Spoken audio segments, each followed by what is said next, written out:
namiji mai ƙwazo, mai gaskiya, silar zaman lafiya, ginshiƙin iyali. Duka ƙoƙarinsa ibada ce ga Ubangiji, domin manzon Allah sallallahu alaihi wasallam ya faɗa cewa mafi alhairi shine wanda ya ci daga abin da hannunsa ya samu.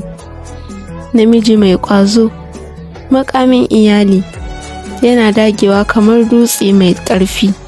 Aikinsa shine kyakkyawar shahara, halal ya fi masa kowane zinariya.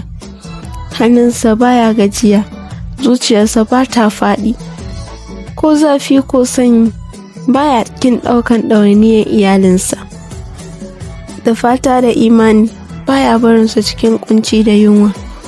Ya Allah, ka albarkaci duk wani namiji mai neman halal don ciyar da iyalinsa. Ka ƙarfafa hannayensa, ka tsarkake zuciyarsa da kuma niyyarsa. Ka bunƙasa arzikinsa, ka kare shi daga haram da dukkanin sharrin duniya